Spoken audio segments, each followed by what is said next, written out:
Hi guys, আজকের recipe সুজির রসগোল্লা। মাত্র দুটি উপকরণ দিয়েই বাড়িতেই বানিয়ে ফেলুন নরম ও তুলতুলে রসগোল্লা।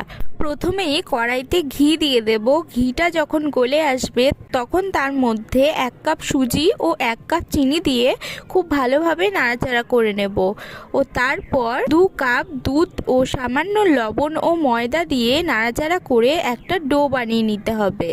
ডোটা বানানো হয়ে গেলে একটা পাত্রে নামিয়ে 10 মিনিট ঢাকা দিয়ে রাখতে হবে। 10 মিনিট পর একটু মাখিয়ে নিয়ে গোল গোল করে নিতে হবে। এরপর কড়াইতে চিনি ও জল দিয়ে শিরা বানাতে হবে ও দিয়ে দিতে হবে 2 থেকে 3টে এলাচ গুঁড়ো। এবার গোল করে রাখা রসগোল্লাগুলো দিয়ে ঢাকা দিয়ে দেব যাতে ভেতরে রসগুলো যায়। ঢাকনা নামিয়ে পরিবেশন করুন নরম ও তুলতুলে সুজির রসগোল্লা।